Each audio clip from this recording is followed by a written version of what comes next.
நண்பர்களே, நீங்கள் பார்த்து கொண்டு இருப்பது உங்கள் கௌசிகா ரிவ்யூ. சரி, வாங்க வீடியோக்குள்ள போய் என்ன நடக்க போகுது அப்படின்னு சொல்லிட்டு பார்த்தீங்கன்னா, மிகப்பெரிய ஒரு போர்க்களமாக தாங்க இப்போதைக்கு நம்ம மல்லி சீரியல் ஒரு பக்கம் ரன் ஆகிட்டு இருக்கு. அதே சமயத்தில் மறுபக்கம் என்ன நடக்குதுன்னு சொல்லிட்டு பார்த்தீங்கன்னா, நம்ம கதிரேசன் இருக்காருல்ல, அவர் வந்து மல்லி கிட்ட இதோ பாருமா மல்லி, நீ ரொம்ப நல்லவ கெட்டிக்காரி, அதனால தான் உங்ககிட்ட இந்த விஷயத்த சொல்கிறேன். மற்ற வேறு யாருக்கிட்ட சொன்னாலும் யாருமே இதை ஏற்றுக்க மாட்டாங்க.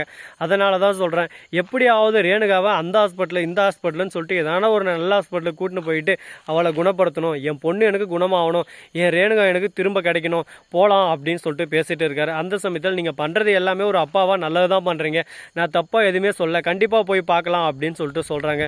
இதை கேட்கும் போது சந்தோஷமாக தான் இருக்குது. ஆனால் அதே சமயத்தில் மறுபக்கம் என்ன நடக்குதுன்னு சொல்லிட்டு பார்த்தீங்கன்னா, நம்ம ரேணுகா இருக்காங்கள்ல, அவங்க நல்லா தாங்க இருக்காங்க, அவங்களுக்கு எந்த பிரச்சனையும் இல்லை. இப்போ அவங்க போனால் அந்த இடத்துல மாட்டேக்கினாரு ஒருத்தரே அப்படின்னு சொல்லிட்டு அந்த இடத்துல சாங்காக தான் போட்டாகணும். கண்டிப்பாக அவங்க மாட்டு முழிப்பாங்க. அதே சமயத்தில் நம்ம கதிரேசன் இருக்கார்ல, அவரு தெளிவாக சொல்லிட்டாரு, தெளிவாக சொல்லிடுறாரு, இதோ பாருமா, நாம மட்டும் தான் போய் ஆகணும், நம்ம அந்த இடத்துல எந்த ஒரு விஷயத்தையும் சொல்ல முடியாது.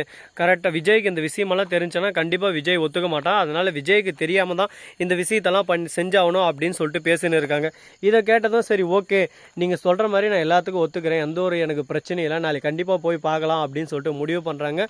கரெக்டாக சென்னையிலே நம்பர் 1 டாக்டர் அவர்கிட்ட போனால் மனநிலை பாதிக்கப்பட்டவங்க யாராக இருந்தாலும் சரி, மனநிலம் பாதிக்கப்பட்டு இருக்காங்களா, இல்லை பொய்யா நடிக்கிறாங்களா, இல்லை அவங்க வேற ஆளா அப்படின்னு சொல்லிட்டு எல்லாத்தையும் அச்சு பிசுறாம அப்படியே சும்மா தெளிவாக சொல்லிடுவாரு அப்படின்னு சொல்லிட்டு இருக்காங்க.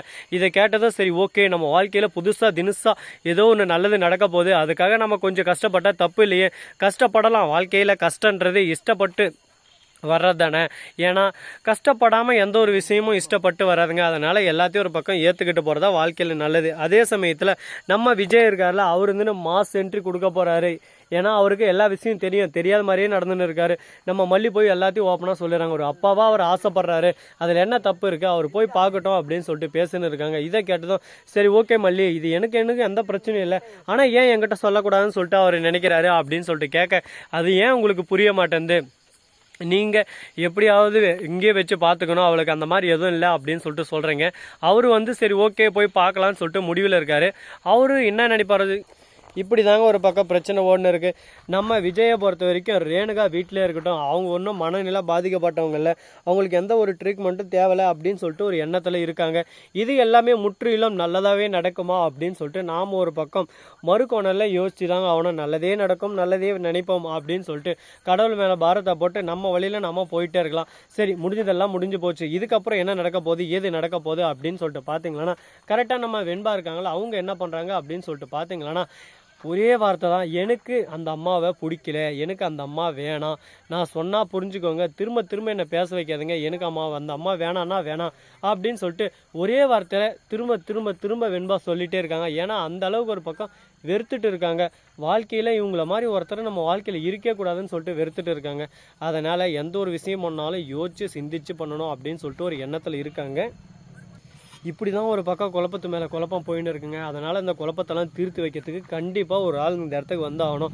அந்த டாக்டர் இருக்கார்ல, அவர் இருந்தனே கரெக்டாக ரேணுகாவுக்கு எந்த ஒரு பிரச்சனையும் இல்லை அப்படின்னு சொல்லிட்டு கண்டுபிடிச்சிட்டாங்க. ஆனால் இருந்தாலும் அதை வெளியே ஓப்பனாக சொல்ல முடியலைங்க.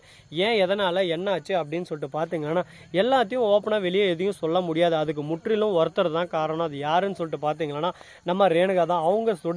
அவங்க தன்னோட காதலனுக்கு ஃபோன் செஞ்சு இந்த மாதிரி இந்த ஹாஸ்பிட்டலுக்கு போகிறோம், அவனை கொஞ்சம் மிரட்டி வையின்னு சொல்லிட்டு அந்த டாக்டரோட குழந்தைய வச்சுன்னு ரொம்பவே ஒரு பக்கம் டார்ச்சர் பண்ணிருக்காங்க. இப்படி பண்ணுருவோம், அப்படி பண்ணுருவோம், மிரட்டுருவோம், கொன்றுவோம், அப்படி இப்படின்னு சொல்லிட்டு இதுக்கெல்லாம் எதுவுமே பேச முடியாமல் ஒரு பக்கம் நாங்கள் பண்ணுறது எல்லாமே தப்புதான்ற மாதிரி சைலண்ட்டாகவே இருக்காங்க டாக்டர். ஏன்னா அவரை பொறுத்த வரைக்கும் தான் குழந்தை உயிர் முக்கியம், அதுக்காக எந்த எல்லைக்கும் போவேன் அப்படின்னு சொல்லிட்டு பொறுமையாகவே இருக்காங்க. இதை பார்க்கும்போது நமக்கு ஒரு பக்கம் சந்தோஷமாக தான் இருக்குது.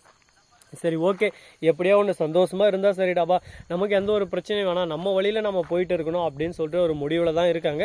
இது எந்த அளவுக்கு ஒரு பக்கம் ஒர்க் அவுட் ஆகும்னு சொல்லிட்டு யாராலையும் சொல்ல முடியாதுங்க. ஏன்னா அந்த அளவுக்கு ஒரு பக்கம் கஷ்டத்து மேலே கஷ்டம் வந்துக்கிட்டு தான் இருக்குது. என்ன பண்ணுறது, எல்லாத்தையும் ஒரு பக்கம் ஏற்றுக்கிட்டு தான் ஆகணும். இப்படி நடந்தாலும் கஷ்டம், அப்படி நடந்தாலும் கஷ்டம், இப்படி போனாலும் கஷ்டம் அப்படின்னு சொல்லிட்டு எல்லாத்தையும் கஷ்டப்பட்டால் ஒன்றுமே பண்ண முடியாது. எல்லாத்தையும் இஷ்டப்பட்டு ஏற்றுக்கிட்டு நம்ம வாழ்க்கையில் நம்ம பயணிச்சுக்கிட்டே இருக்கணும்.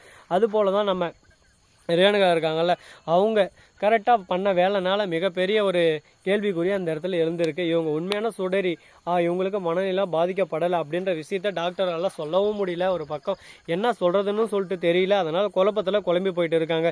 இதுக்கப்புறம் இந்த உண்மையெல்லாம் வெளியே தெரிய வருமா வராதா அப்படின்னு சொல்லிட்டு பல கேள்விகள் ஒரு பக்கம் ஓடிக்கிட்டு இருக்கு. பரவாயில்ல, என்னதான் நடந்தாலும் நடக்கட்டுங்க. எல்லாத்தையும் ஒரு பக்கம் கண்டிப்பாக ஒரு நாள் உண்மை தெரிய வரும். ரேணுகான்றவங்க சுடரின்ற உண்மையும் தெரிய வரும். அப்போ எல்லாரும் சேர்ந்து கும்மி கும்மி கும்மி கும்மி அடிக்க போகிறாங்க. அப்போ தான் தெரிய போகுது வாழ்க்கையில் ஏன்டா அந்த மாதிரி தப்பாக பண்ணோம், எதுக்குடா அந்த மாதிரி களத்தில் இறங்கணும் அப்படின்னு சொல்லிட்டு. இந்த வீடியோ உங்களுக்கு பிடிச்சிருந்தா லைக் பண்ணுங்கள், கமெண்ட் பண்ணுங்கள், ஷேர் பண்ணுங்கள், டிண்டிங் மேலே தட்டி விட்டு போங்க.